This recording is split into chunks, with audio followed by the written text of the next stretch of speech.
Nesse vídeo eu quero te mostrar como que você consegue criar esse tipo de tabela aqui no Framer, muito utilizado em vários sites por aí.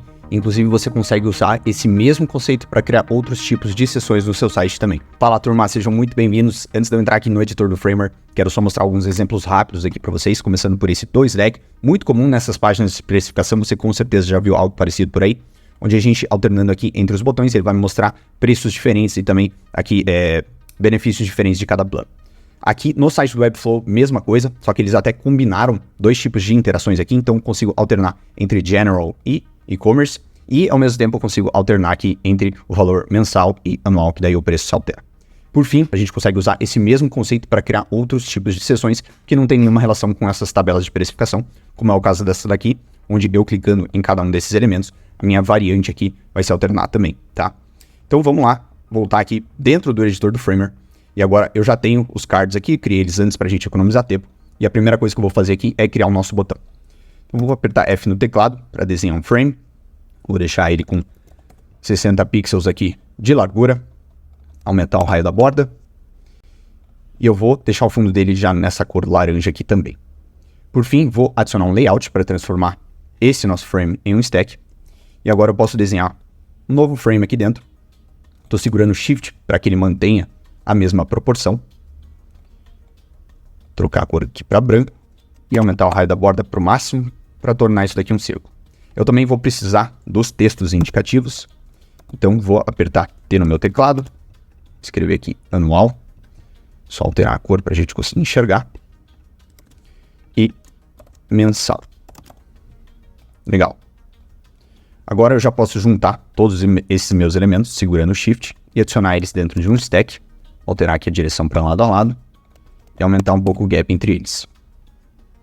Por fim, falta eu vir aqui selecionar esse meu stack, adicionar um pouco de padding para que esse meu botão não encoste nas bordas e vou alinhar a distribuição para Start, porque eu quero que o padrão aqui, a minha primeira variante, seja o anual. E eu já vou aproveitar também e selecionar aqui o meu texto do mensal e diminuir a opacidade dele só para a gente ter mais um indicativo visual para o usuário de que é o anual que está selecionado. Feito isso, nossa estrutura já está pronta. Vou selecionar esses dois stacks e colocar eles dentro de um novo stack. E eu vou vir aqui e aumentar de novo o espaçamento entre eles. Agora, com eles juntos, eu posso criar o meu primeiro componente. Vou chamar aqui de toggle. E aqui o processo é bem simples. Tudo que a gente vai fazer é vir aqui, adicionar uma nova variante. E aqui você poderia fazer qualquer tipo de alteração que quisesse nessa nova variante aqui. No caso, eu vou fazer algumas alterações bem simples. Só aumentar aqui o preço.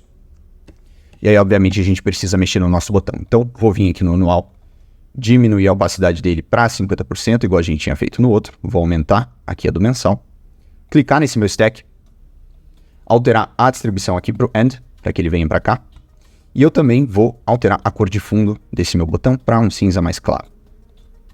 Feito isso, a gente só precisa definir as interações entre essas variantes. Como eu quero que esse botão seja o gatilho para a gente alternar entre essas variantes, vou selecionar o meu botão, clicar aqui no ícone de raio e conectar com a variante 2. Eu quero que no clique, a hora que eu clicar nesse botão, ele venha para a variante 2, então eu vou deixar aqui no clique.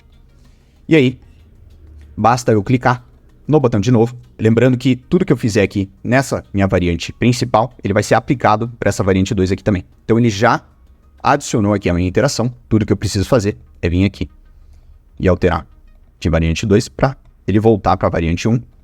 Agora se eu vier aqui na minha prévia, nosso botão já está funcionando certinho. Olha como fica legal. E é bem simples da gente fazer isso. Eu trouxe até outro exemplo aqui, com mais de duas variantes, só para ilustrar para vocês como que seria nesse caso. Já juntei eles aqui no mesmo stack. Então vou criar um novo componente. O nome saiu errado lá, mas não tem problema. Vou duplicar essa minha variante aqui, duas vezes.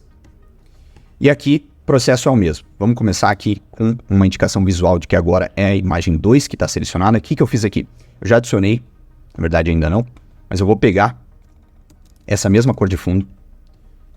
Vou fazer aqui na variante 1, porque ele vai carregar para todas as outras. Então, eu vou selecionar esses dois stacks. Vou adicionar a cor de fundo aqui. Mas eu vou deixar a opacidade zerada, porque agora a gente consegue vir aqui na variante 2. Só aumentar a opacidade dessa e diminuir a da imagem 1. Isso daí vai tornar a nossa animação um pouco melhor depois, tá? Então, mesma coisa aqui para a variante 3.